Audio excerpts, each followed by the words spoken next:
So just to get out of the way why this video took literally, I think like 2 months, or maybe not 2 months, but it took a while to get this video out, and to kind of explain that, it's because the kitchen was a complete mess for the longest time, and I just now got it cleaned up. So, now that that's out of the way, let's get into what we're cooking today. And it's just going to be an upside down packet of ramen. Great framing there on my part.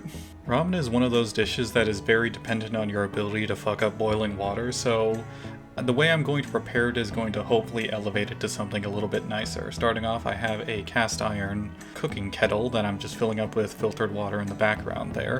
I'm going to try to do a little bit less like camera angles in this, and by that I mean I'm just going to have the one camera angle because it got kind of messy in the last video. So once that's filled up, I'm going to go ahead and put it on the stovetop on high to try and get it to boil.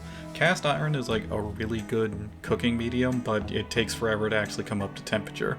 So we're going to have a lot of time to set up some accoutrements. Making historically accurate ramen is an undertaking and requires years, if not full decades, of skills to master. However, making stovetop ramen is basically like making an Indian curry, where every family has their own sets of flavors and techniques they want to do. For this one, I'm going to be using red pepper, basil, and a little bit of soy sauce. Some of you, that might sound a little weird. Don't worry, I have a trick to actually make that not be overwhelmingly salty. Alright, step one is just to take the ramen packet and open it up and put the noodles directly into the bowl right now. And I wasn't joking about the kitchen having been a mess for the longest time. The way I'm cooking this right now is purely because I want to have the minimum amount of dishes at the end of the cooking process, which is basically just going to be a plate, a fork, the bowl, and a knife and a cutting board. And technically the kettle, but that since it was just boiling water, that's not really going to matter. Starting with the sauce packet here, we're just going to take that and dump the whole thing in there, followed up with a couple of shakes of red pepper flake. I don't normally measure things just because I know exactly what I like, but you could just use a tablespoon or whatever, or less probably if you don't like it that spicy. It's not really going to be that spicy in general. Next up we have a couple shakes of basil in here. And next up we have the soy sauce here, and as far as like how much you want to go in here, probably half a tablespoon or just enough to saturate the actual packet. You're going to notice I went heavy with the soy sauce. That's purely because I have low sodium right now. Going into the fridge, we're going to retrieve the items that are going to make the whole affair taste less salty than it actually is. That's going to be a lemon and a tablespoon of butter. But before that, I'm going to actually put the noodles in here because I couldn't actually fit them inside the bowl, and I had to break them in half. I would recommend doing this in a bowl that actually fits your noodles, that way you don't have to break it up like that just because it makes it a little weird. Stovetop ramen is very salty on its own, but the reason I'm introducing more sodium and more salt is because of all of the other stuff I'm going to be adding to it, like a tablespoon of butter, which I'm cutting up right now in the background. I'm going to plop that in right there, and that's going to melt when we actually get to the part about steeping it with the kettle. Next up, we're going to retrieve a very thin slice of lemon for the end now, and that's going to help also cut down the richness of the butter. Cooking is very much a balancing act of trying to figure out what flavors taste good to you or whoever you happen to be serving, and this particular way to make ramen is not really my favorite. I actually prefer a very simple setup, but this sort of just elevates it to a point of it's something different, and it's a little bit more nutritious than having just a straight up packet of ramen. Moving on, we're going to go ahead and check the temperature of our water, and we're actually going to find that it's not quite ready to boil yet, so that's going to give us a chance to do some housekeeping, put away all of the stuff we don't need anymore, and make sure we have a nice open cooking space.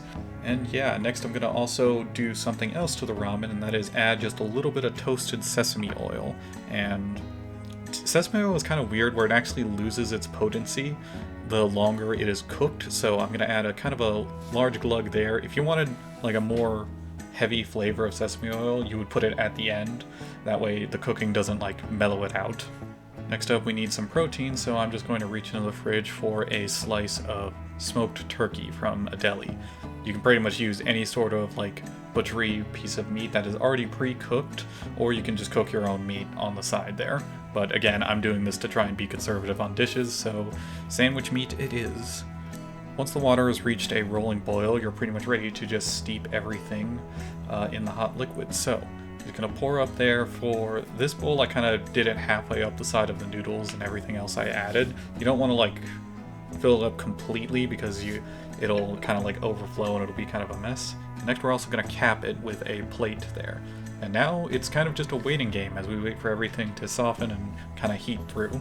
For this stage of cooking, it's really just your chance to kind of clean up any messes that you have lying around, or just gather some extra food for like snacks or side dishes you want alongside your noodles. For this particular situation, I'm going to shell a kind of like small cup full of peanuts, and I just have a garbage bin behind the counter there that I'm just dropping the shells directly into. And how long this takes is very much dependent on how hot your water is. You can check on it every once in a while, but just be warned that when you do check on it and move that plate off the bowl, you're going to lose a lot of heat, and the overall setup's just going to be a little inefficient. So just kind of be patient, maybe check on it once or twice. Stir the contents around a little bit so you make sure everything is getting heated nice and evenly, but then just make sure you cap it back off with the plate once you're done and just kind of let it go until you're ready to eat.